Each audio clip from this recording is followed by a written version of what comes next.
Yes, y'all, what is good? My name is C. My name is Notion. Welcome to episode 11 of Bad Habits of Podcast. Yo, welcome back. Another Monday evening. We're back live again, and this evening, if you're watching live with us, we have a special guest co-host in the building. My man, guest. Kev, man, thank you for hanging out with us, my dude. You want to introduce yourself and let the people know what you do, my G? Well, first of all, thank you guys for having me. You know, Craig, you and I, we've known each other for like I think it's almost 7 years. Almost. Yeah, it was like 2013. You know, it's crazy. And so, I'm currently my main role is as an artist manager for Shay Lia, a Montreal-based R&B singer. Most of y'all might have discovered her music through K-Canada or the infamous Boiler Room video that everybody is like referencing from 6 years ago, but it's very famous now. And like apart from that, I really identify as a bridge, you know. Okay. Like coming from, originally I'm from Europe, you know, born and raised in Cameroon, but I did most of my school time and high school in Europe. So moving to Montreal, let's say that I had identified that my main role or mission or task or goal was to create a bridge between Montreal and Europe, mainly. Okay.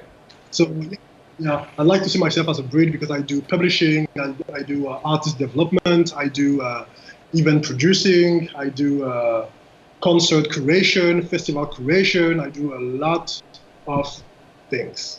I love it. But mainly, right, it's mostly as an artist manager and artist development. You know, this is where I, let's say, I express myself the best. Okay. I'm going. Gotcha. Okay, word. I love it. That's and that's kind of what I had, you know, following you over the years, like, you know, through the scene. We had known each other and bumped into each other at events and stuff. And at the time, back in like 2013, you were predominantly managing producers and artists. I think DJs too, if I'm not mistaken, right? So do you want to maybe take the people on the journey, like how you sort of got into the game and you know, how that sort of developed for you from back then? And I'm sure you started long before then, and then how you got to where you are now, because it's been quite the journey. And watching you grow and talk, funny story, like obviously we've known each other for years, but I didn't realize it was you initially because you changed your Twitter handle. So I'd been following. I was always like, you were Young Berry Gordy on Twitter. You are that on Instagram. But I was like, oh, this dude just spitting game all the time. I was like, man, fuck with this guy. And then you were talking to me like you knew me, and I was like, oh man, he's mad cool. And you're like, yo, we should get a drink. We haven't had a drink for years. And I was like, oh, I don't think we have had a drink, my man. And you're like, oh shit, I thought we had. Like, so I apologize because I didn't even check your profile pic. I was just like, I like this guy. So because you've got a great Twitter presence. You are very blunt and brazen. You say how you feel, which is, I always find it pretty funny. I think from what you say, you piss a lot of people off, which is dope. That means you're being real. That's what Twitter's for, right? It's the only point of it. So yeah, man, let the people know, like, you know, what's the story? How did it all come to be?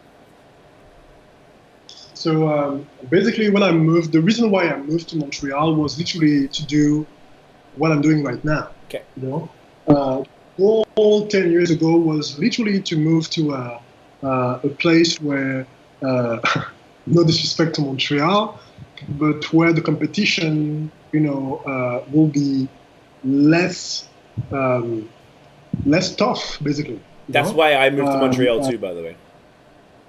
That's the exact reason. See? Yeah, so no shade, love Montreal, but like, man's ain't hustling here, bro. Some men. You know? So the way that I started everything was really, first I started as a blogger.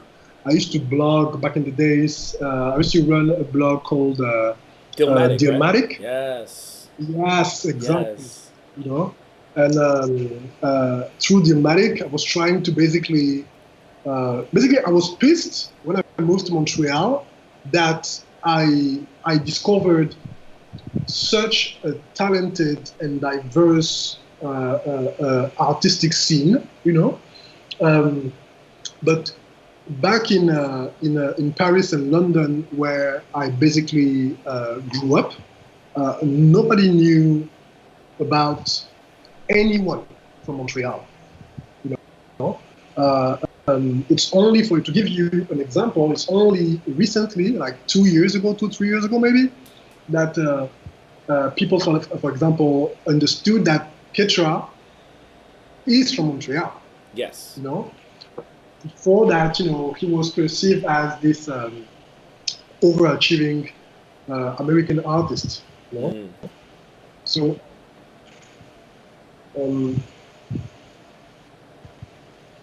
From blogging, I met my very first act, actually.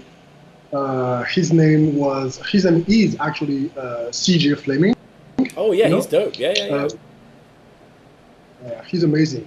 Very talented act, super crazy with the beats, excellent songwriter, etc., etc.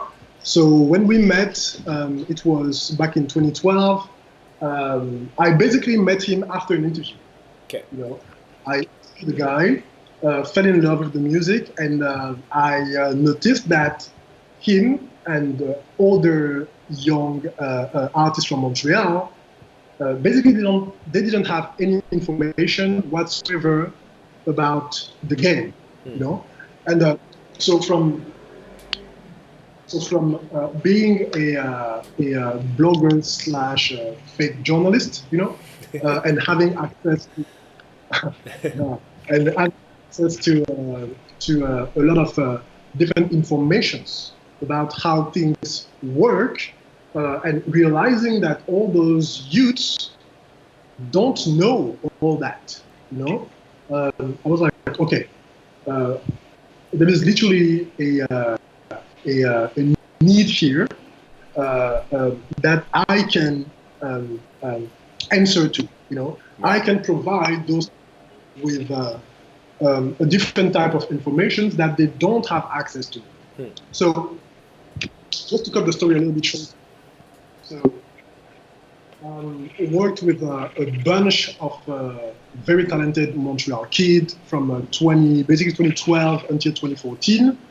DJs, like you mentioned, La Rue or Vinyl. I worked with CJ Fleming, with Joe the Corrupted, with Jay Bandit, with a lot of kids from Montreal. And then one night, I got lucky. You know, a friend of mine, his roommate was the manager of a club downtown Montreal. Okay. You know, and that club just happened at the time to want to organize hip hop parties at their place. You know, but the thing is, like downtown Montreal being what it is, I guess that at the time they needed somebody that is more on brand. You know, they needed, quote unquote, they needed somebody from the culture. You know, Right. Okay. Meaning basically that they wanted somebody black, you know, to vouch for them, to bring them hip hop nights, blah blah, and bring them the legitimacy to claim that they are an elite hip hop club downtown Montreal. Okay. For a couple of months, and I actually got lucky because it worked so well that the people at the time thought that it was my club. Right. They thought that it was the club of my of the management company that I just had built a few months prior to that. You know? Right. So perception is everything, right? So from that, one day I received an email from a young kid from Paris, who is like, "Yo, I see what you do. blah blah blah. Please give me my shot. I'm very talented. Here are like 5 instrumentals. Please listen to this and get back to me. I listen to the kid and I go absolutely nuts. Super talented producer. That's the guy that I actually, I don't know if you remember, but that's the guy that I wanted to, at the time when I was managing him. This is the guy that I wanted for you, back in 2013, 2014. Right. And Mems, his name was Mems. Mems, yeah. Yes. Right. I remember him. So we keep doing our thing, and summer passes, September arrives. We were like sending a bunch of, I was sending a bunch of emails to different names that I had a relationship with. And one night he texts me and he's like, yo, go on Instagram and check Booba, he's a French rapper, Booba's Instagram.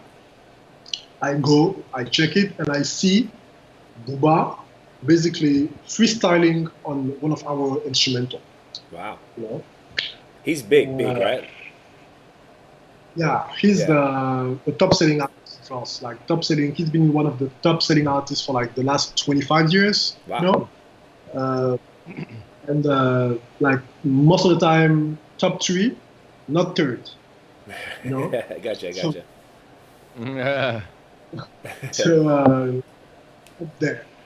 And so like that song basically that he took 6 months after, he took it for his new album, and the song became a gold record selling title in 2 days. We sold 50,000 units in 48 hours, and from there everything basically really started for me, So from there we got what? We got a platinum record with Booba again a few months after, double platinum actually. After that we got to work with N.O.T.E, another top-selling French artist.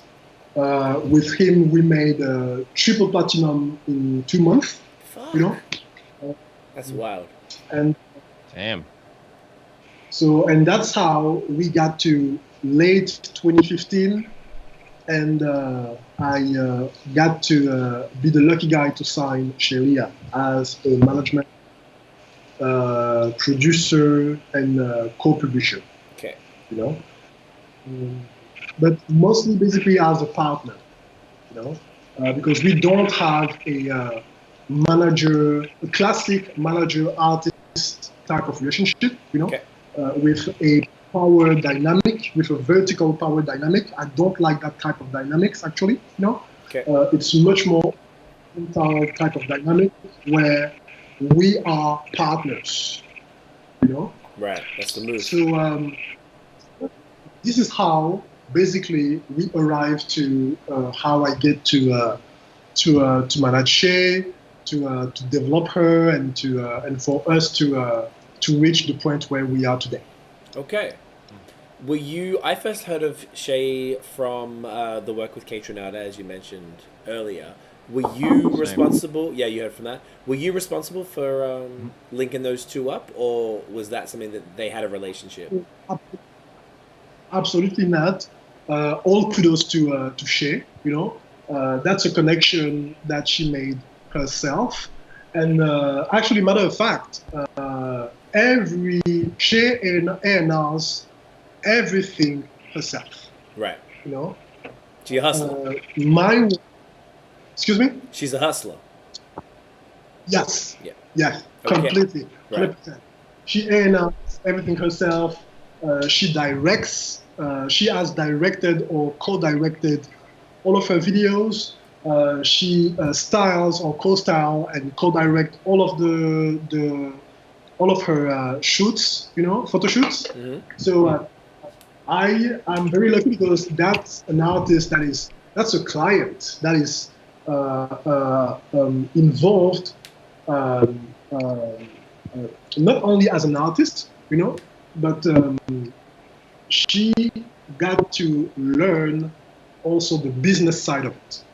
And from a manager standpoint, that's the ideal client, because it means that there are a bunch of things that you don't have to explain. There are a bunch of things that a bunch of mechanism, or moves that I am going to want to make that I don't have to. It doesn't have to make sense to her for me to be able to do them from the get-go. Right. Because she gets it. She understands the game, basically. Gotcha. Right, and that must make life a lot easier for you because you don't have to, like, baby an artist and, like, do everything for her and hold her hand. Like, she's out here grinding. She brings you in on stuff that makes sense. Like, I guess that takes off a lot of weight off your shoulders. Yes, and yes, but the complete answer really is more than. For example, I noticed that I stopped saying that I do artist development. Okay. Because I think that what I do is really personal development. I'm trying to when I work with someone. Yes, I try to amplify the artists that they are, but it's also a question of raising business people, business savvy individuals. Right. And why? Because even today, when it comes to music, what do we notice? We notice that the money is not on the music side only anymore.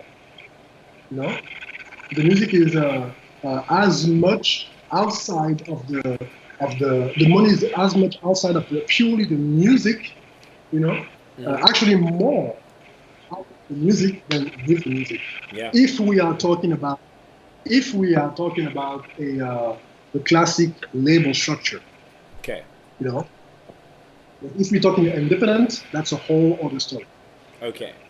So, with Shay Lia's work from the last, 4.5 years, she seems to have gone from strength to strength. I feel like I saw her pop up, a couple of caterer joints there. I only knew that you were managing her probably last year, as opposed to sort of all this time. I had no idea. So I've been watching. I feel like, oh, she's there again, and she was like, I think we were at Afropunk a couple of years ago, and then she just popped up on caterer set. So that means she's out here, politicking with the artists backstage. I was like, all right, okay. Can you just sort of break down maybe some of the milestones or that have happened sort of along the way and how that sort of come about? Because even in the last week, she hit 1 million monthly listeners on Spotify. You've had 2 billboards on Dundas Square in Toronto this year through Spotify. You're on every fucking playlist going, on Amazon, on YouTube, on Tidal, on Apple, on Spotify. It's out of control. Like, you guys are the sort of the dream situation that a lot of artists would like to be in. And I feel like there's got to be some sort of, I'd love to hear that story and sort of some of the lessons that you guys sort of, went to get to that point. Yeah, first of all, we are mad props to K, very grateful for that guy because basically when we started releasing music with Shay, it was in 2017, Right. So in 2017, it was April 7th, 2017. We put out, her first record was Blue, produced by and So, very lucky because that's also when Ketra was booked for Coachella. Okay. So what happened is that basically Shay started with first year. She starts with her first performance ever is a Coachella performance. Jesus. Crazy as fuck. Insane. 20,000 people, something like that, Wow. That's a pressure. That's a pressure, bro. Way to cut your teeth. Right? I have mad videos of us backstage from that time. I was literally shaking and trembling and crying like an African mom. Happy man. Like, this is crazy. I was so proud, but at the same time, I was afraid and proud at the same time, you know. Right. But again, kudos to Ketra for that, you know. Real stand-up guy. He didn't have to do it. He flew us out there, you know. Really took care of us, you know, properly. Everything was on point, and yeah, man, you know. So from there, he also invited her to. The thing is, the people seem to have liked the chemistry between them two so much, you know, that she actually was on holidays in New York at the same time as the Afropunk Festival, which was also at the same time as K-Trans. Right. You know? So it was completely at random. They just happened at the time to be at the same place at the same time during that festival, you know? So everybody was asking him and her, hey, is Shay going to perform? Yo, are you going to bring her out? Hey, this, that, and the third. So basically, it's making sense. It's making sense for the public, for the promoters, for the fans, for everybody to see them, you know, which is why it happened.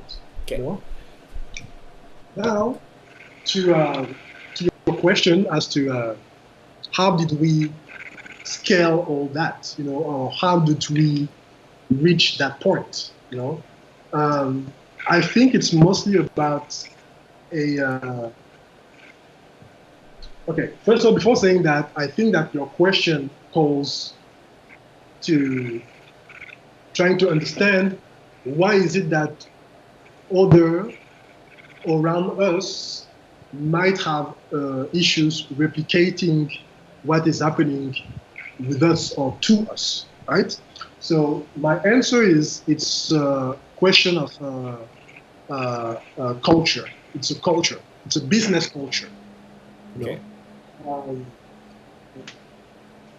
My thing is, when I look at Canada, you know, Quebec and Ontario, you know, I am not able to give you one example of an artist that has been developed with a extra local strategy by a local entity that has managed to become an international powerhouse. I cannot name one English speaking, because French speaking I can name a few, you know, but English speaking acts like that in the last 5 to 10 years, I cannot name one person.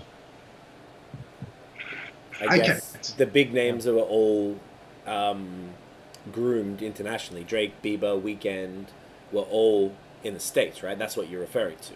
So no one really, like Canada, whilst we have a good infrastructure, maybe we've factored in a few little grants or whatever, really there's no big infrastructure here to truly help artists get onto an international scale. That's some stuff I've actually learned from you, seeing you tweet about this stuff and seeing your frustrations with that. So yeah, keep going. I love it. It's crazy. It's the same actual, you know, with when you look at the how can I say that? Even when you look at the DSPs, bro, like when you look at the DSPs, even more when it's about quote unquote, even though that term is being changed a little bit, but even though it's about urban, even more when it's about urban artists, you know, if you look at Spotify right now and you go into the rap category or R&B category, there are only 2 Canadian playlists. Right. New Music Friday? No, because New Music Friday is the flagship playlist for Spotify. So every country is forced to have one, right? But I'm talking about, for example, if you go into the R&B genre, you know, and you look at the playlist in the R&B genre on Spotify, yes, there are a lot of different playlists, but Canada only has two. Right. If you go on the hip hop and rap genre, Canada has, I think, 3 or 4. Okay. But I think it's 3, you know. Okay. So it means what? It means that even the DSPs, you know, it means that if you are a Canadian artist and your label is developing a extra local strategy, the glass ceiling for you is really low. You know, it's really low because the Canadian teams can only push you through that few different playlists. They have no power to get you onto international playlists. Like, say, if you have a playlist picture, to get you on all the different stuff, like, and say they're based in Canada, are you sort of saying that, like, the actual playlist, you know, publicist can't really get you on overall stuff, or are you just saying, like, just more of a commentary on the Canadian scene? That's a great question, and the answer is they do have the power to talk to their international colleague. This is what is happening right now for us, for example. You know, but the thing is, is your label also investing in a PR in that new location that you want playlists in? Let's say that, for example, you want to have, us, for example, I wanted to be able to reach the UK market, the French market, and the American market. I have never cared for the Canadian market until now, you know. So from the start, I had a global strategy and retroactively going back to Canada, you know. So what did I do? I spent on French PR. I spent on UK PR. I spent on US PR. I have never ever spent $1 on Canadian PR. Okay. Never ever. Okay. And never will. Never will, actually. You know? So, why? Because why would I spend on Canadian PR? What publications do Canada have in hip hop and R&B? Yeah. Hip Hop Canada. You know what I'm saying? Exclaim maybe Now magazine, but there, and I'm stretching. There's not much. That's true. Yeah. Yeah, you're right. You know? I honestly can't think of anyone. That's true. Yeah. You know, so that's really not a lot. So how can I say that? So basically, it's the same. I'm going to give you an example.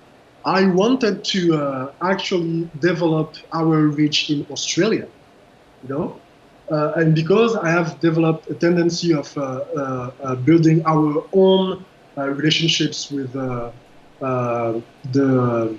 playlist editors with Apple Music, Spotify, so and so in each locations. I remember 2-3 years ago I was reaching out to the label rep at Apple Music in Australia, you know, and basically her answer is, yeah, we can give you whatever, but do you have press here? You know, either you have press or shows. Okay. But you have to have a presence somehow. Right. You know, you can't just ask Spotify or Apple Music or whatever to give you, but because you have beautiful eyes or whatever, you know, the playlist in so and so locations, because it has to make sense. because your slot, you're basically going to take the slot of a local act. So you have to make more sense than a local act in that slot. So it's either through a heavy press presence, or shows. Shay has a heavy press presence in France, UK, Belgium, Germany, Sweden, Norway, Switzerland, and in the US. Hence why she's getting those playlists. Right. So it's a publicity first strategy. Okay, I wasn't aware that that's how that worked. That's actually very cool. I guess you are right, because you did see. Go on. Sorry. In fact, more than a publicity, it's much more a fan-centric strategy. Right, based on your analytics. Yeah, based on analytics, but also on the fact that the worst thing that could happen to you as a team, for your artist, as a manager, the worst thing. Okay, so this is something that I actually say to all the managers and artists who are constantly trying to get playlists. Playlists don't get you anywhere. Fan do. Fan gets you places. So instead of having centric strategies, it's better to have fan-centric strategies. Okay. Why? Because if you have a playlist-centric strategy, you expose yourself to a phenomenon called the dry stream sandbox. Okay. That thing, basically, what is it? It's basically a situation where your numbers are only related to an editorial push. No so organic. Basically, your numbers basically are only function of whether or not a human being in an office likes your shit or no. Right. So you can't be okay with being dependent on one person. You can't, Right. So what happens is that when that person switch interest to another act, you usually see a tremendous drop of your metrics. Usually you see that the minute that what's it called? Rap Caviar, or Rap Caviar, for example, the minute that place is going to drop you, boom, you go back to making 100 streams a day. What does it say? It says that you have no fans. Whereas the fans, the minute that the editorial playlist is done, fan-centric strategy make it so the fans support you and they trigger algorithmic playlist. Right. And once Spotify says, oh shit, he has fun, and he's trickling those algorithmic playlists, they're like, oh, we have to support it. A good example for us is we are a year and 3 months after the release of Shay's debut project, and her focus track performs almost still as good as when it came out a year ago. Wow. So, and why? Because 58% of her streams comes directly from her catalog. So it means people who saved her song in her library. So yeah, that's really one of the advice that I would give to managers and artists. I understand the desire to get playlists, but it's way better to have fan-centric strategies because that's also something that you can leverage. Right. Okay. I'm loving this, bro. This is, you are dropping gems, man. You guys gotta pick them shits up. Tiff is saying so much good info. It's real. So without giving too much away, then can you give a quick difference between what's a fan-centric strategy versus obviously a playlist-centric strategy? Is hire a publicist and say, get me on playlist.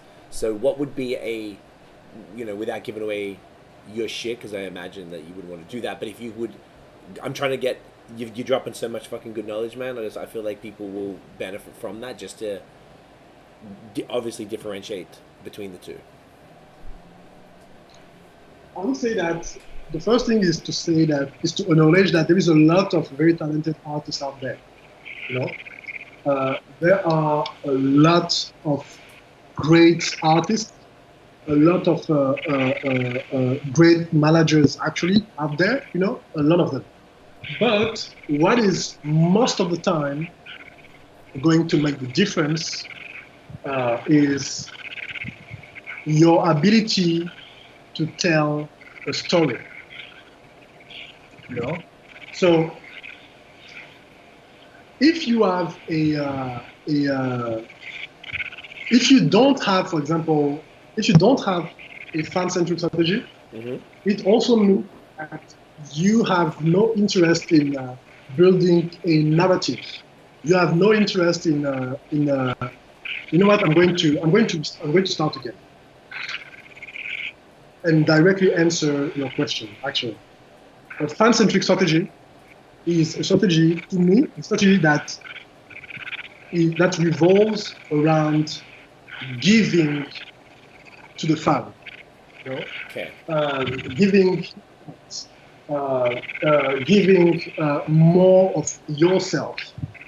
It's a strategy that is about bringing the fan or the potential fan into your own universe. And it can be through anything, man. It can be through IG stories, where on your story you are going to be sharing what you care about. Maybe you care about Japanese animation. So that's one entry point for the fan, for you. Maybe you care about cars. Maybe you care about beers. Hey, now we're talking. So basically, those are entry points. For you to draw the fan to you. Because it's about relating, making the fan relate to you. And also understanding that the reality that American people have and the reality that the rest of the world have is completely different. Okay. So what I call the relating marketing, or the marketing of relating with people, has to be perceived different for the US in hip hop, okay. Because their history, what each other relate, what they relate about with each other is different from what the rest of us relate to about each other. Okay. So, fan-centric strategy, make them care about you. Okay. Why? Because there is a shit ton of good music. So there is basically an inflation of great music, So doing good music and great music is not enough anymore.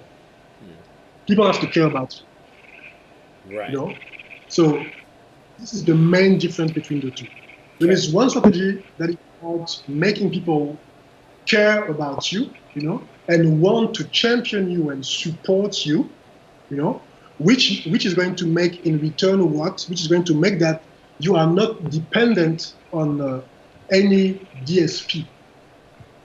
You are dependent on the people who care about you and your artistry, you know, opposed to a strategy where you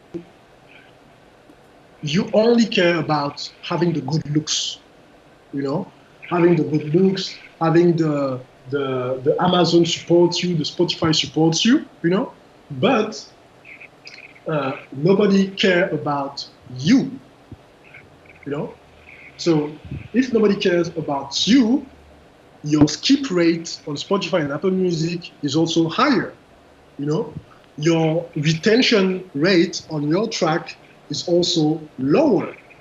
Spotify sees all of that. This is how you can be on a playlist, on the Rap Caviar playlist at the 5th position today, and tomorrow you are 39. Because they see all that. Skip rate, retention rate, all that. So yes, you have Carl Sherry, you know, in your emails or, you know, on your text or whatever, you know, and maybe he's going to do that favor to you. But how long can you hold that position? How long your fan can support you in that playlist so that you can stay in it and be supported in return by the platform? Right. I love Yeah. that. That makes so much sense. So, like, to give people another real life example of what we've been doing, the beer thing, as you brought up, that's something that we just started doing. I recently changed my Instagram. I moved my Instagram to another one just for the beer stupid selfies because I felt like it was overtaking and I had no place for my music. But by doing that, I've now generated this beer audience unintentionally. I didn't do it intentionally. Now all these beer people that followed me seem to actually care about the music. They are more supportive than the people I would traditionally have been considered supporters of. Targeting towards. Yeah, like I feel like when we drop videos or singles, it's the beer people. They're the ones that come and share it. And that was an unintentional, like, fan-first strategy. And then, of course, this podcast. This was completely very intentional to give people more of who we are and what we've been through and what we're about, and bring people like yourself on to, you know, have valuable conversations for not only just interested people who might like us and then be like, oh, shit, this guy's cool, and like, all right, this is how the industry works. And maybe we've also got other up and coming artists, producers, DJs, singers, whatever, managers that can be actually get actionable information. So hopefully that's like our example that plays into what you're talking about. Yeah, no, really. Which is dope. Um, I was about to say, Notion. You go. Yeah, go on. I was saying, Notion, we were talking earlier about production. You had a question about for producers for Kevin. Yeah, like just basically, is there any sort of hurdles that you face typically with like hip hop kind of stuff? Because there's lots of sample packs and people like, you know, jacking stuff and using royalty free packs that aren't exactly royalty free, and they, you know, you get like a potential placement and you get fucked later on. Like, is there anything you recommend to somebody that's been in it for a while that should avoid, or someone that's new to kind of navigate the hurdles a bit better? Okay, so the first thing is, depending on the level you are, and also because this is something that I am experiencing right now, you know? Yeah. Avoid sample at all costs, you know? And when you mean sample, do you mean something like, for example, like TrackLib, is that cool with you? Is Splice cool with you?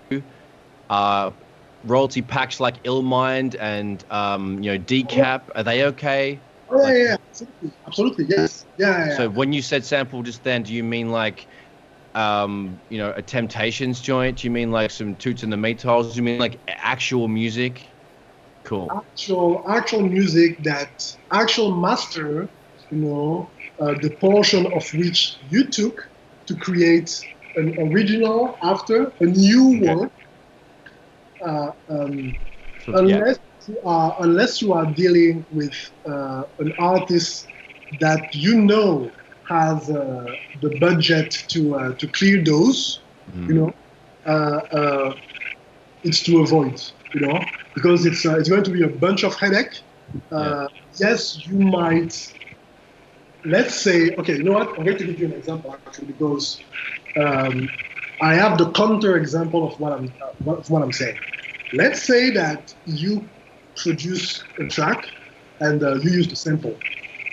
But let's say also that the artist that takes the track has the budget to clear everything, right? You still might, apart from your producer fee, you still might not make a lot of money out of this. Why? Because most of the publishing is going to be gone. You know? To the original owner, author. Exactly. You know, but if the song is successful, you know, you don't really care if the publishing is gone because basically return on investment. Yeah. Not always purely money. If it pays for itself, then that's a win right there. That's like what we used to do with touring. Like if you actually break even, that's actually really good. Or especially, I guess, you know, would this be leading to other opportunities? I guess then the idea is if the song blows up, you use the sample, then you're like, well, I don't care that one song. Now let me produce these other people who are now knocking at my door, and then you move away from the other samples to instrumentation. Yeah. For example, look at a guy like Cooking Soul. Yeah, I love that. So dope. Cooking Soul, like, been using samples, you know, but yeah. So, but the moment when a AAA act finally reach out to him and cleared maybe one sample, like his career just went up. I'm 100% sure that he didn't make a lot of money in terms of publishing with that particular track, you know, but I'm also sure that he did benefit a lot from doing it, you know. Yeah, so right. I listen to him on YouTube a lot. The whatever mixes, and he has he grabs all the freestyles like all the street freestyles from like not Philly, LA Leakers and stuff. Not like no, the just like he stuff. grabs he has like soul beats with like freestyles from like the DVDs and shit. I can't think of the guy's name. Oh damn it. Yeah. So no, I'm trying to think of the name. Sorry. It's really something that I suggest most people to Meek Mill. Yeah. Sorry. Anyway. It's really something that I advise people to avoid if they can, you know. But you know, also what you can do, just cheat, bro. Like replay everything, you know. Yeah. Replay everything because at least that way you lower the chances that somebody accuses you of sampling their shit without, you know, consulting them or without asking or whatever, you know? Yeah, at worst it'd be an interpolation, which is probably a lot less, like you'd lose a lot less. That's actually really smart. I saw people on Facebook talk about that today, Mad Hatter was asking about that, a friend of ours. He was saying, like, what do you guys think about sampling? Like, should we be doing that anymore? He said one of the best songs he ever did, he said he sampled something and then replayed it. And I mastered that song, yeah. Yeah, and he said it came out better, so I thought that was kind of cool. That was a really dope question, Nosh, but also following on from that, do you have any advice for producers trying to get in the game? Like, you know, you see the people on Twitter spamming people and all this stuff. Like, you had a producer that was just talented, that reached out to you, caught your ear, and then boom, and you made it work quite fast. That obviously is not a common story. So for up-and-coming producers who feel like they've got something, what would you recommend they do? Like, you know, maybe do a few free beats with artists that they like just to get in the game, rather than try and make that $50-100 off, you know, beat sales. Is it better to network or something? I think that there are there are a lot of ways, but one of the first thing is to have emotional intelligence. You know? Because your network is really your net worth as a producer. Okay. You know? You have to actually you have to be better at networking than at making beats. And the thing is, That makes a lot of sense. yeah, and if you are not good at networking, you have to have someone on your team that only job is to network with people. You know, uh, um, it's as simple as that. Because the way that we got with my producer, the way that we got into the business was really through spamming people, but not really spamming. You know, it was much more a focused blast each Strategic, time. yeah. To give you an example, Buba, the way that we got him is we were emailing him every day at the same time between midnight and 3 a.m. Okay. Why? Why? Because When he that's makes when, beats.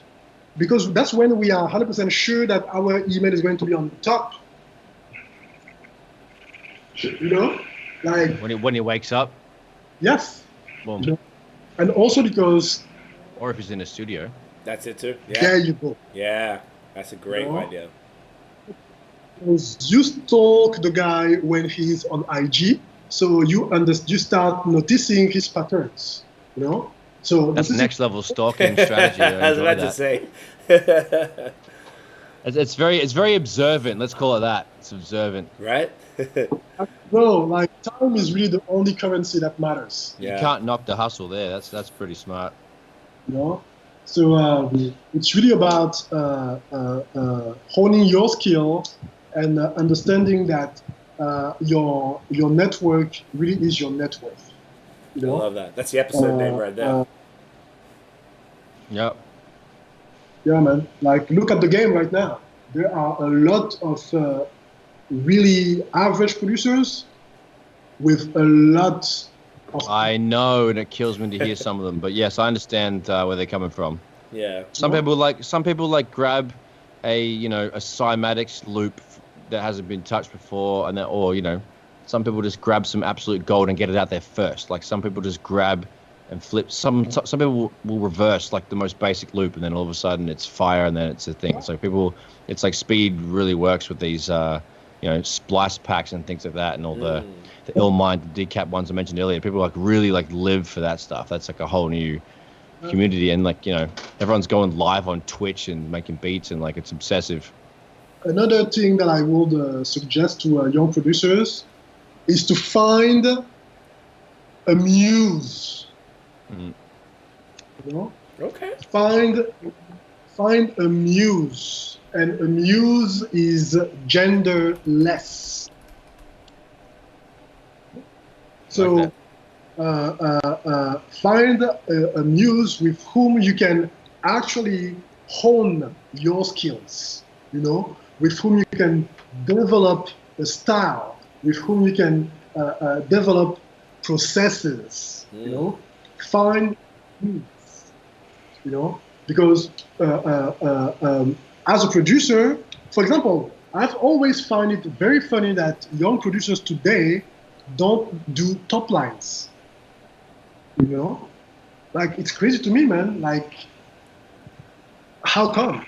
You are supposed to be able to work with artists in a closed environment, So to say that you can never suggest them a melody, you mean to say that you can never suggest them a top line, or an idea for the chorus or whatever. You just know how to make loops, bro? Yeah, it's not enough. Yeah, man. No. They can't cut it. Yeah, you can't be yeah. The best producers I've ever worked with are the ones who, and you're really good at that, Brad, as well. But like Maya Clarity, who produced my net. You know Maya Clarity? He's from here, from Montreal. He left here a few years ago. He was like a little sort of punk kid who could rap extremely well, and he's become this insanely talented producer. He produced my whole next album, and so we got no samples. We got all. He plays it all on keys, and we'd work it out together. We'd be like, "Hey, let's do a song like this," and we'd be like, "All right." He'd just play some shit on the keys, pick the sounds. We're like, "Yeah, sick," and we'd build it together. He did. I just sat there, And then when we actually went to record it, we got in like all session musicians, a cellist, violin, drums, guitar, bass, singers, saxophone, like everything. We spent a whole week. We rented a studio in Toronto, boom, boom. And he was, as we go, we're coming up with melodies as we were writing it, as we made the beat and topics. And then even in the studio on the day, I'd never done this before, but I let him tweak, because he's a rapper and he's more technical than I am, I let him tweak my buzz, and for the better. It made the songs tighter, and N.O.T.E was in the room too, and Tiff, and it was this whole experience that I'd never had before of no samples, just musicians and everybody contributing, and just this positive, creative energy, making all these songs better and better and better. And I think that's kind of what you're talking about, because everybody in that room had talent and everyone was contributing in a positive way, making this music what it needed to be. So I guess if you're a producer, what you're saying, if you're a producer and you can't do that, then work on that skill, because you shouldn't be in the room with the big leagues. Yeah, if you're relying on those the sample and loop packs, and it's like if that's all you've got, clicking and arranging stuff, then you need a lot of research time before you come back to the door. Yeah. You know what I mean? Yeah. 100% agreed. And the last thing that I had about young producers and that particular subject is linked to what I was saying earlier, having emotional intelligence. Like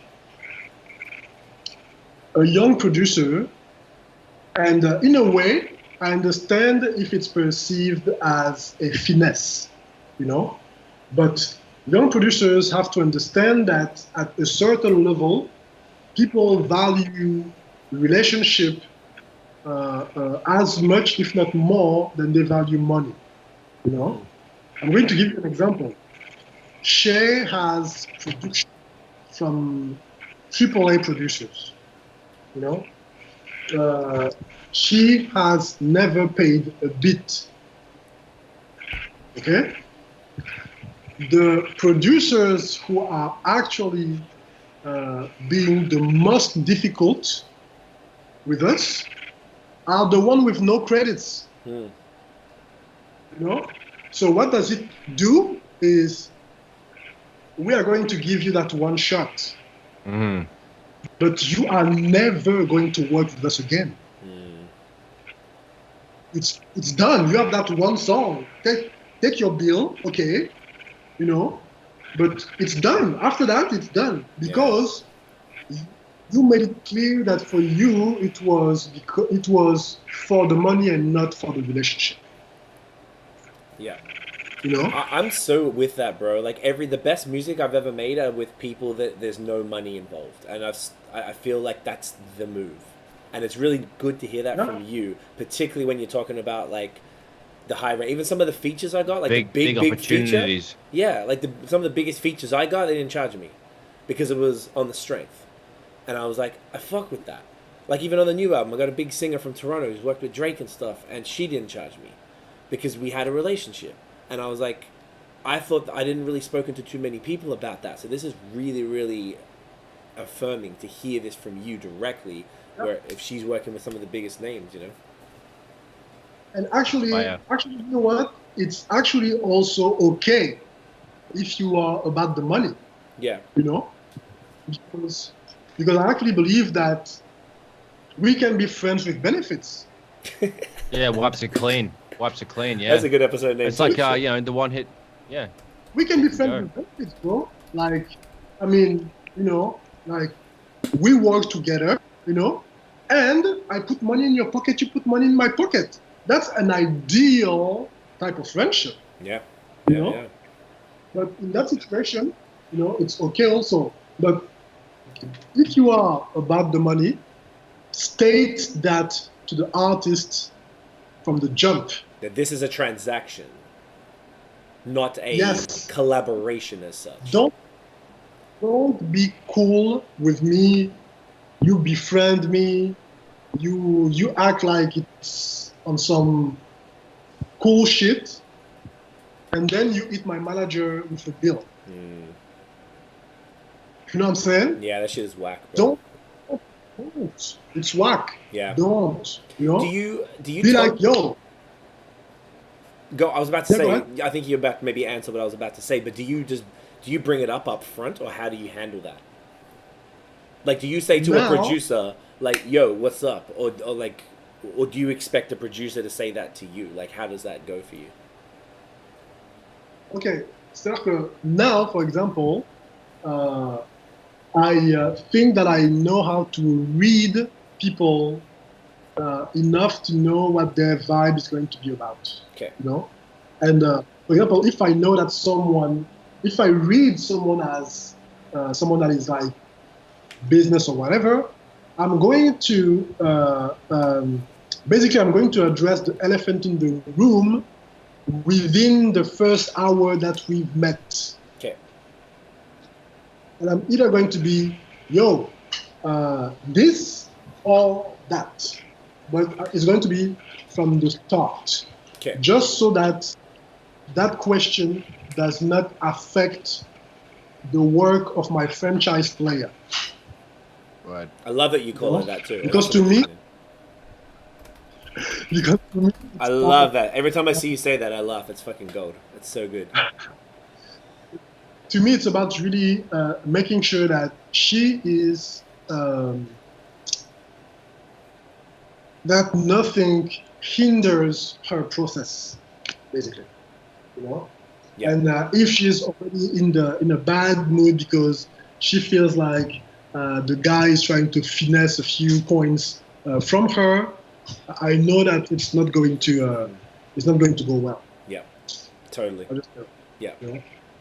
I like that, and that's It the emotional happened. challenge. That's the emotional happened to us intelligence. Yeah. Directly, we were like, yo, and the guy was big. The guy was really, really big. He was not even that expensive, actually, you know, but the energy that he was giving off was so wrong that we were like, okay, you worked with Beyonce, you produced for Tupac and Jesus at the same time, but yeah, chill. You know? Right. It's not that Chill. kind of chill. Yeah, that's definitely some big pitfall. That is gold advice. I just realized we're in like an hour and that you've been dropping so many gems. We haven't even got to our shit talking. We don't have a time limit necessarily. So what I think we'll do, we'll go into the stuff that we're going to talk about, and then at the end we'll finish up with some like last minute advice for people and what's popping with next for you guys. So guest co-host time. So maybe we'll go to the couple topics. We only have a couple topics really. First one, this Wednesday, Versus is back with a very interesting lineup. Did y'all both? Oh yeah, I saw that. Yeah. So they got DMX against Snoop. The dogs. Yes. How do you guys feel about that? Is it a fair and accurate matchup? Is it ridiculous? What are you thinking? It's such an unfair matchup, you know. Unfair for who? Such an unfair matchup. First of all, DMX doesn't have the range. Not even close. As simple as that, you know. Like DMX just doesn't have the range, you know. He doesn't have and the time frame too. The longevity. Yeah, longevity, catalog, range, a number of albums, number of hits, and I'm not even talking about featurings, you know, because now we even add, you know, the song where, you know, Snoop is as a guest. The list is just stupid. You know what? It's a decade long. Snoop just has to tap into, you know, how can I say that? He can just stay in his, I don't want to be mean. Like in his feature game and still be like relevant and sustainable? He could win this battle just by staying. Off features alone. Yeah. Oh, wow.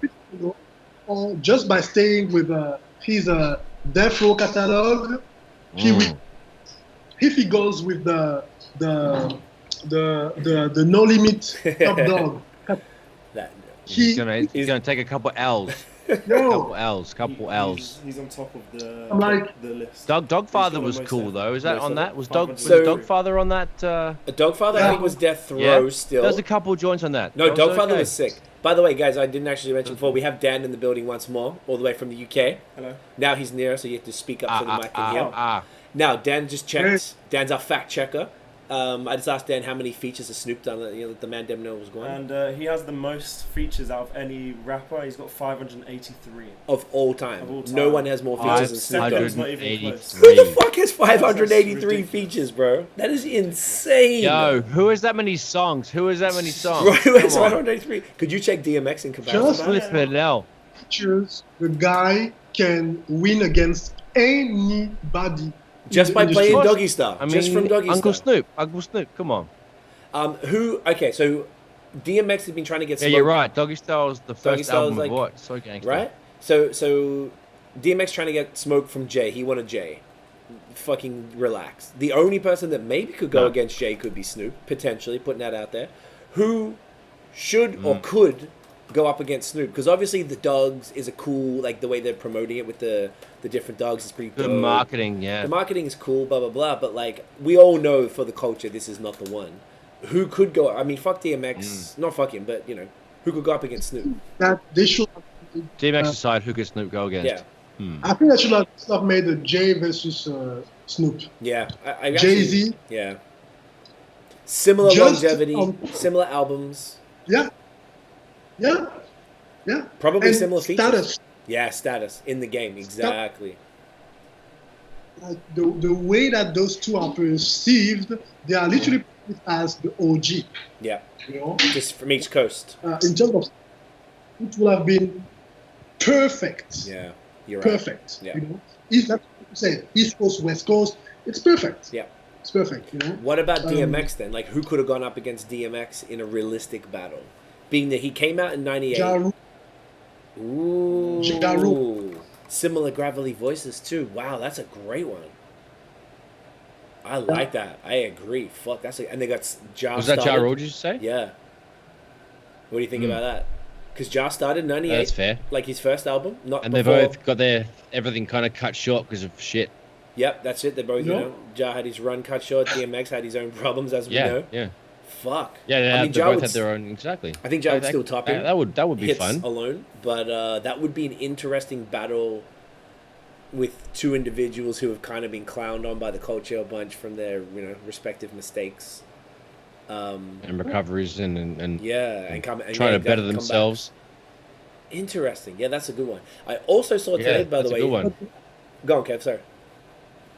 the other thing that I'm very happy about this versus is the news about them partnering with Apple I was Music. about to bring that up. No. Yep, exactly. I was doing some. Oh, that'd be I'm- fire. Really, really happy about it because, as an artist manager, and seeing all this publishing being exploited on live, without anyone, making money, it was killing it was killing me, man. And I was having that conversations with part of my audience on Twitter, how to understand what is free, and also understanding that what is free for the consumer might not be free or free of cost from the artist or their team's standpoint, Okay. because it's costly to have, a live band. It's basically content creation, the content that we give the fans, that we give you guys for free, because you consume it on free platforms, they have a cost for us. Yes. Somebody has to pay for it, So having a multi-billion-dollar company like Apple Music partnering with a black-owned, that matters for me as a black man, So having Apple Music, partner with those guys, Swiss and Tim, to fund this initiative, to give them better access to a better technology so that us, the fans, we enjoy our entertainment better, man, like, I can't be mad at that. Yeah, totally. Yeah. Yeah, it's very, very cool to You see. know? Dan just found out how many. He's got about 21, but he's only got about 46 singles in his entire discography. That's DMX. So 21 features with 46 singles versus 583 features. Yeah, it's not fair at all. Cool. That's a stomp. It's a stomp fest. It's going to be a demolishing. It's a lashing. Poor fucking Earl. Damn Earl. Damn it, Earl. God damn it, you got cocky, bro. Well, it's going to be a good one. So that is on this Wednesday, July 22nd. I'm not sure what time, but probably around the 8, 9 p.m. or something like that. Check out the Versus stuff for that.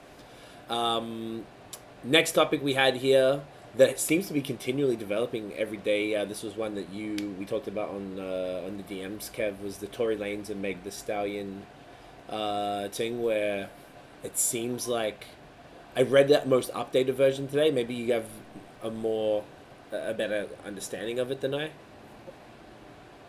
I have two things really. The first thing is I cannot even begin to imagine what whoever shot on Megan's foot. Sorry, foot. Yeah. I can't imagine what could have triggered them to pull the trigger. Pun not intended. You know, so that's the first thing. The second thing is I have to think that for a few seconds when I heard the news, I was like, oh shit, Tory Lanez is one of the biggest artists right now as an independent artist, and they are trying to ruin it. You know, right? First thing that I thought, you know, but. Who shot Meg? Yeah. You know, like that's really the question that I want to know, man. Yeah. Like, and not on some voyeur type of shit, you know, but really on some who in their right mind thought that they could shoot. Basically, this is on some Nipsey Hussle type shit. You know, like who woke up that day and was like, okay, it's absolutely a good idea to shoot Nipsey Hussle, to shoot Megan Thee Stallion in the foot. Right. This is a great idea, and I'm going to do that. Like, what the fuck? 2020, bro. It's out of control. It's been a year. For what I read, just to put it out there, so I read, I think it was today, they said they were in a chauffeur-driven SUV. Just before then, they were posted up at a party with Kylie Jenner in the pool, and I saw like a Snapchat or an Instagram story from that. Then they left. They went to multiple parties. They were going somewhere else with the chauffeur. They said there was Megan, Tory, and an unnamed other person, which is highly likely Kylie. They got into an argument in the car. The girls wanted to get out. They got out, and then he was probably drunk and wildin'. He had a gun, and he might have just been like shooting at the ground to scare them because he wanted them to come back in, but he was a little too accurate. That's kind of what I read today. Wow. That's the current insane. working theory. Even that. I mean, don't underestimate the power of alcohol. I understand that. Tory Lanez has or can be wild. I understand that. It's a possibility. You know, it's a possibility. I don't say the opposite. But I'm like, the girl has a song with Beyonce. She is managed by Rock Nation. She brunches with Blue Ivy. Bro,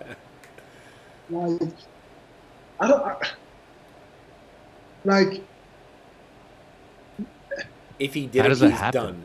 Even if he manages, even if he were to manage to find a way to rationalize that, bro, what do you think the aftermath is going to be?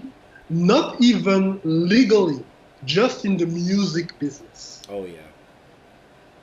He is done for forever, like cancelled by the culture, but also no one's going to want to associate themselves with him. And he just got the deal with YouTube. Didn't he get man.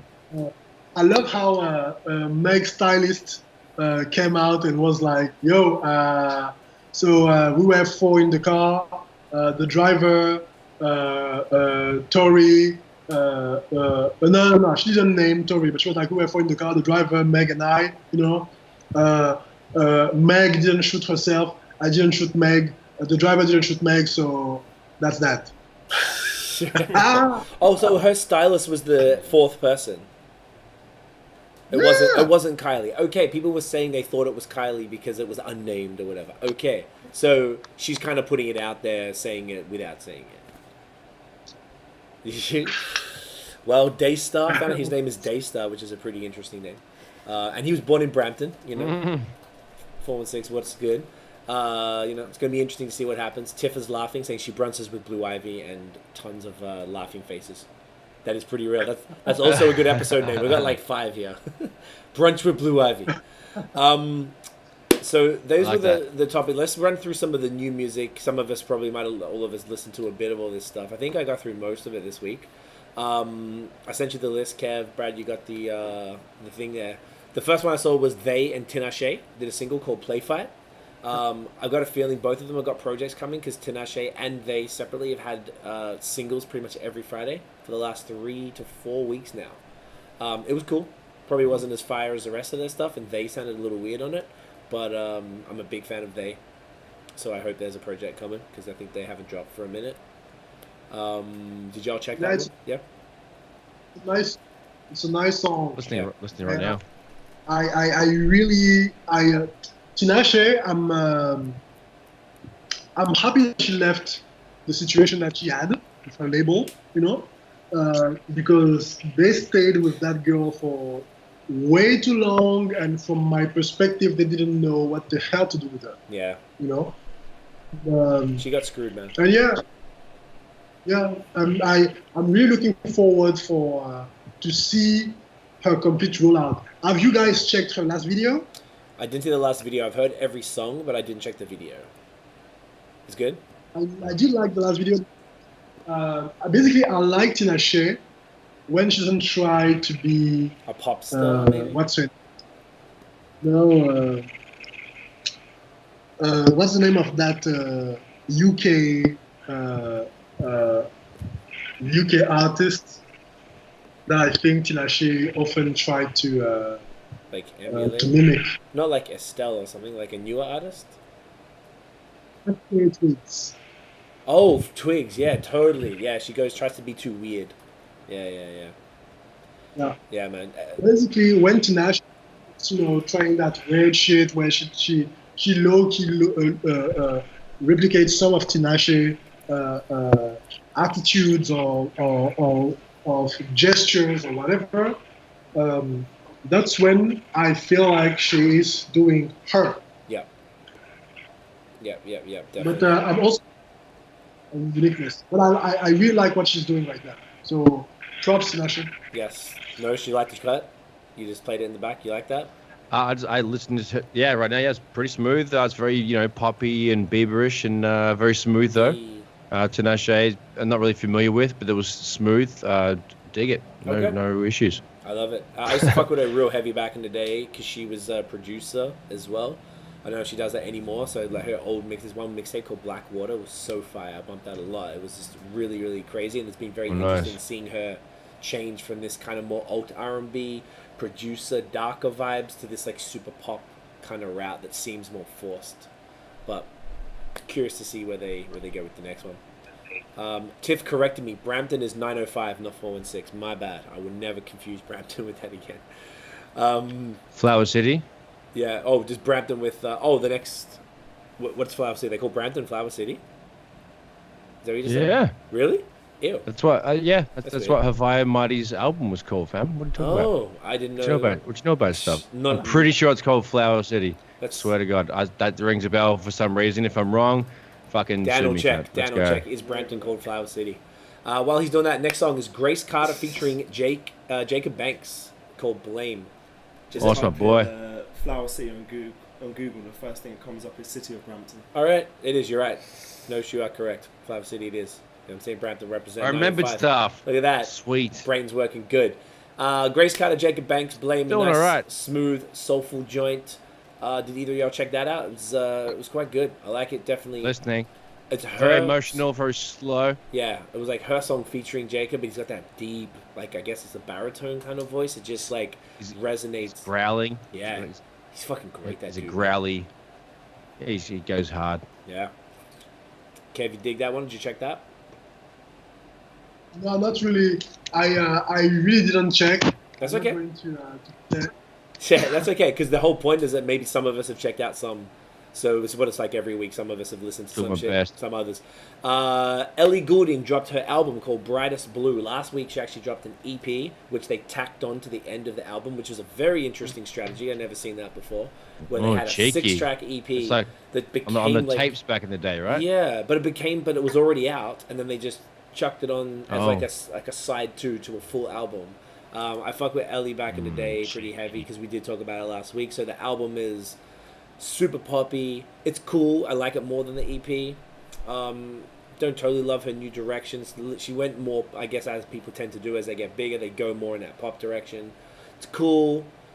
Don't know how many repeat listens it'll get, but if you like her voice, which I do, it's just always interesting. It's the best stuff of hers that I've liked in some time anyway. Either of y'all Jeez. heard that, or do y'all fuck with Ellie? I do enjoy Ellie. I didn't hear that one though. Okay. Also a fan of Ellie Goulding, but and actually Shay is actually the one who got me to like Ellie Goulding, but haven't checked that one. On the to-do list though. Yeah, definitely worth like a background thing. This one actually I really did like. Joey Badass dropped a 3-track EP called The Light Pack, and I'm not a typical dope. huge fan of Joey overall, but this was really cool. I really liked it.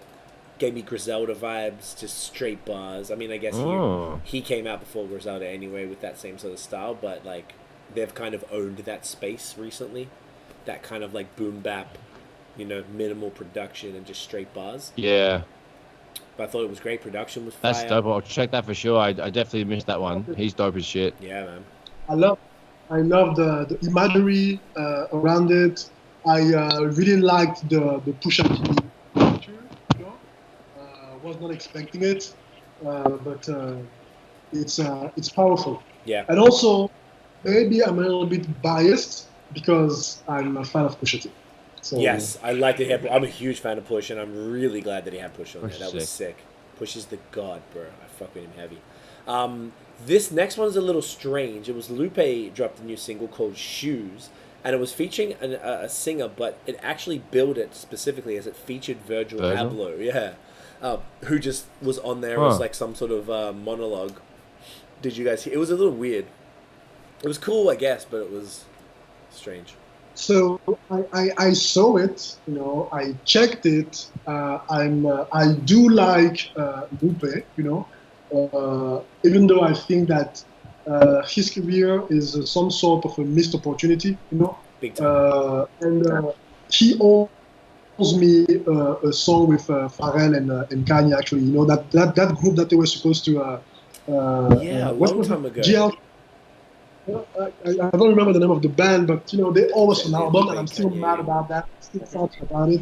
Lupe, Kanye, and Pharrell were supposed to make a group together. Really? Yeah, so I've seen the name of it. Get down, see if you can find it.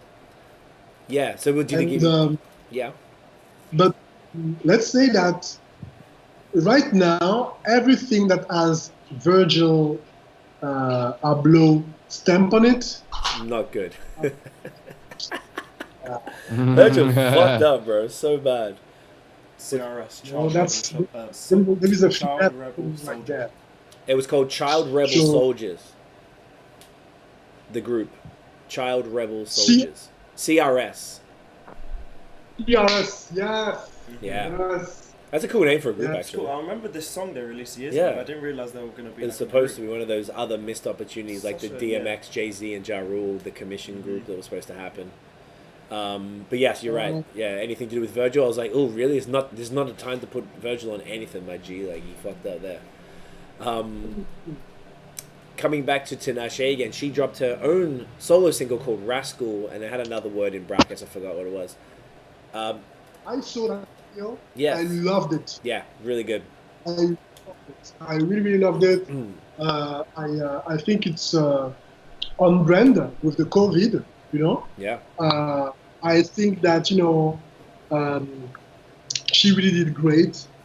Also, knowing that she directs most of her thing, I can only imagine the amount of work that she has put on this video. So now, man, like yo, Tinashe has my vote. Yeah, I'm with you. N.O.T.E playing that in the background now. Trying to, yep. What do you think? Oh, it's not working. No, Okay, sorry. no stress. We're going to move on. Doesn't matter. There's a lot of music. Don't stress it. This next one I thought was interesting that they dropped it now. Mariah Carey dropped an EP called The Live Debut 1990, and it had like 5 cuts on it, and it was just like a live set from a gig that she did, like a kind of like a record label gig that they used to do back in the day. They do those like showcases. So I think it was like her first joint where she did like the fucking jam, like Love Takes Time, and she did the other one, not Emotions, Vision of Love. It was just really cool that, like, I guess it was probably remastered for now. It was just cool to hear her back in the day before she'd kind of been through all her kind of crazy stuff, and doing those songs with that voice live was actually really cool. It's crazy. I'm just clicking through now. Yeah.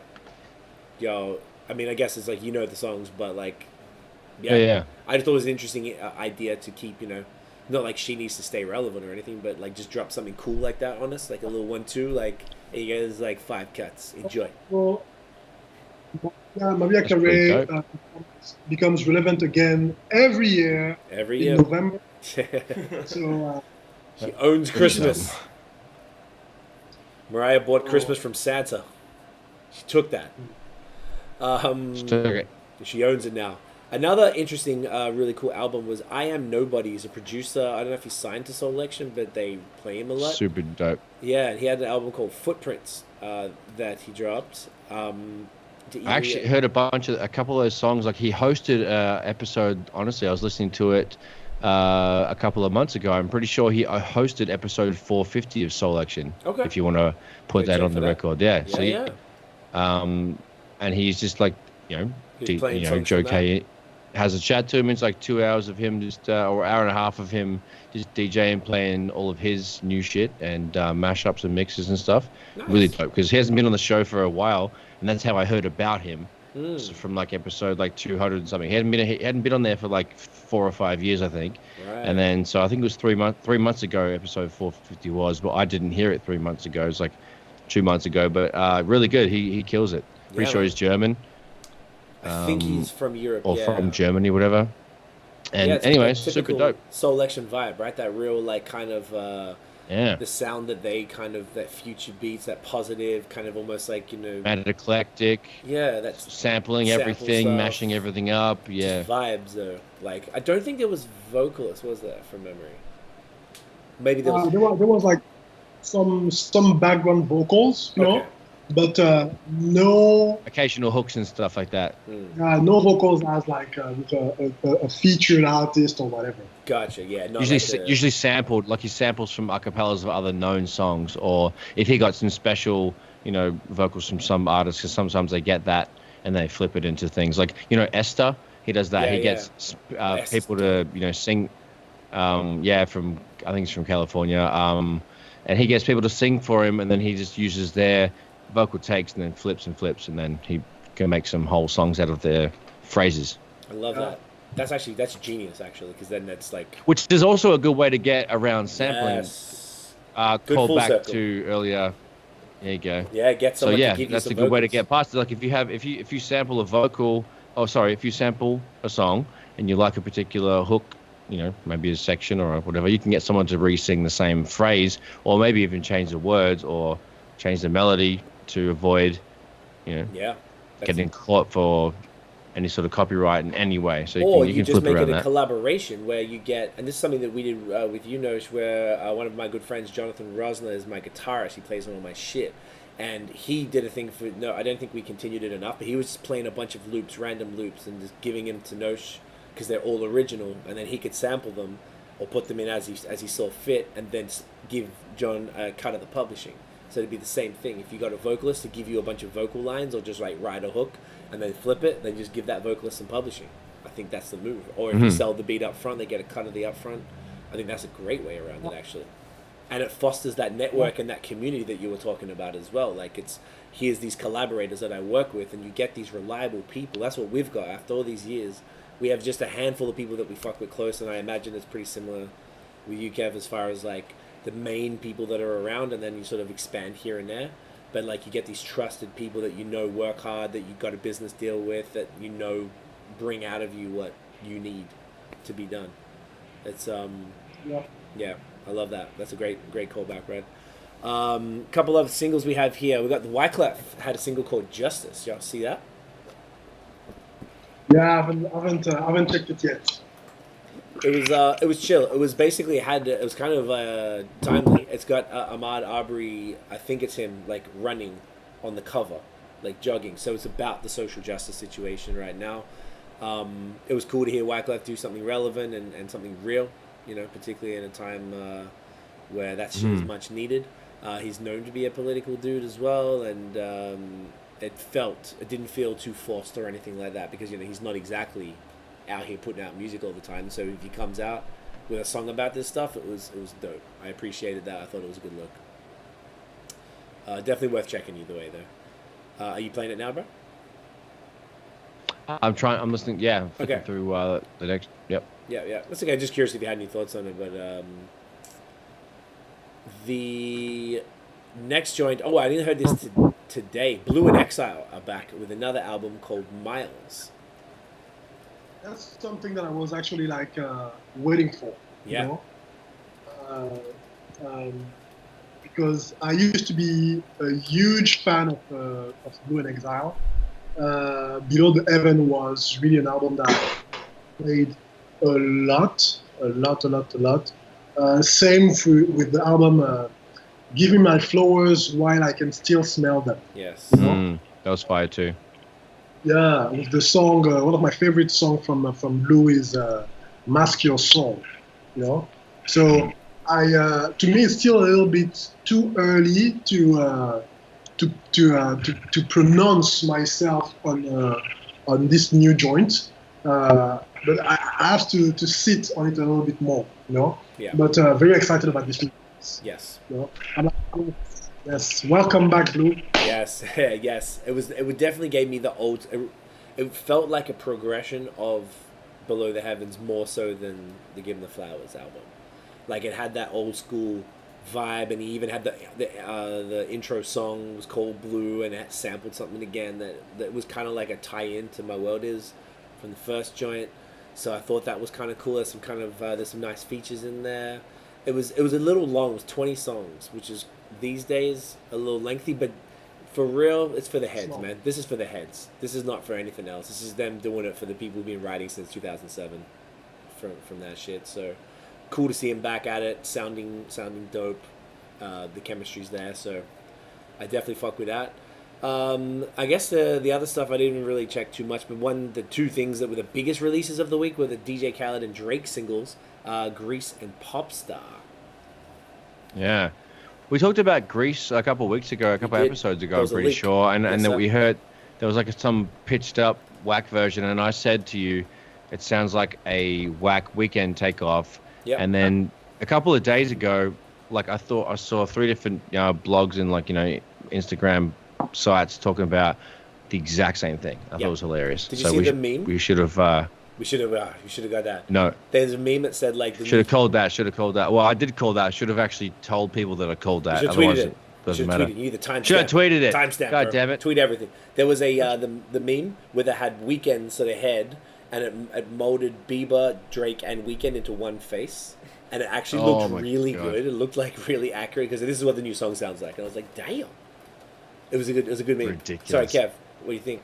Yeah, Greece was, it's not obviously not my fave, but whatever. It's predictable, weird. Yeah. But it sounds like, a Weeknd song, but it's okay. People are still going to slap it. That just came out. This is a song that just came out Today. Of AD1 and Drake. Yes, the British cat. AD1 slaps. Yeah. It does slap. Oh, to me, I do enjoy, UK drill. I do enjoy, the and also like I really fuck with. Okay, if you go on Shay's Spotify right now, you play her last record, All Up to You. You are going to see that she has a canvas, Spotify canvas. Basically those animation that plays when you play a song on Spotify. So AD1 is actually the reason why I did that. Right. Shay.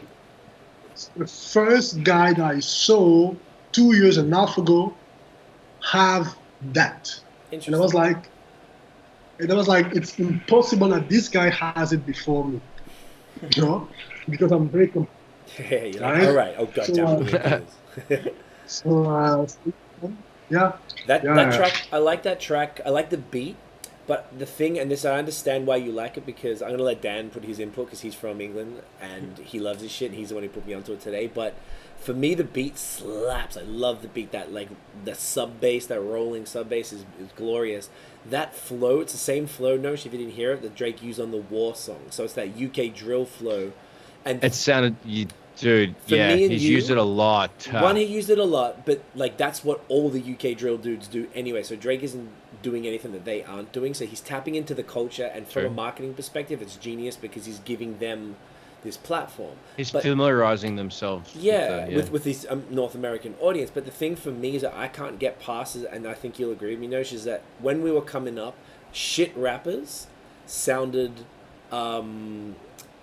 like that on the come up. Like rappers coming up sounded like this kind of amateur flows with these too many pauses and stuff. Like to me, it just sounds, why are we celebrating drawing things out? Yeah. I can't get past it. I find it really difficult. Did you have any thoughts, Dan? I kind of get what you mean by Drake. It's a lot of people in UK get this as well. It's like he tries to stretch out his words to make sure it fits the flow and everything. Yeah. And a lot of people in UK clock onto that and they're like, oh, he's really trying to be like the UK drill artists. But for me personally, I think it's really good. I love Drake and his UK sort of sound that he's trying to do. Yeah. And Heady One's one of my favourite UK artists. He's so different to the actual UK drill. He like kind of sings and raps at the same time. It's very different. But then Craig was telling me and Tiff was saying they couldn't really understand what he was saying, but I kind of understood that as well. Because he's very, very unique. His pronunciation is weird. It's very weird. Yeah. But that's why I like him, because it's not all about... It's not very aggressive. It's really smooth, but it's on an aggressive beat. So it's really weird. But I think he's unique, and I do love Heady One. So, all right. I'm down to listen, because Dan is now my my mentor to the kids, my connection to the kids now. That's what's popping. So I'm like, there you go. If Dan says what's popping, I'll listen to anything he tells me. I'm like, all right, cool, let's go. So you're going to hear my drill albums coming next, Nosh. Get ready to mix that shit. Sean is commenting. Shit. We're about to wrap up, but Bloody Sean hell. is commenting. Shouts to Sean. Because I haven't heard any of these songs, but I definitely got to check out the song with the UK drill beats. I love me some UK drill. There are some great drill artists. Same with grind. Yes, sir. The drill is some whole other shit that we're just learning about now. But Kev, we're going to wrap it up with this, man. We've been nearly an hour 40. It's our longest podcast yet, except for the first one when we talked a lot of shit. Really appreciate you coming through, man. Hanging out, dropping gems on the Mandem. Do you have any final advice for anyone trying to get in the music business that you could do really concisely? First of all, thank you for having me, guys. Pleasure, really man. a pleasure. Anytime, just hard. So the advice really that I have is, a lot of people ask me actually, how did I do it? How is it that I'm doing it? The thing is, I have no idea. Okay? I have no idea. the best advice that I can say to people is to bank on their uniqueness. You know, I have no issue actually saying to everybody exactly how I do everything that I do, because you are not going to produce the same fruit that I produce. You know, why? Because you're not me. You're just not me.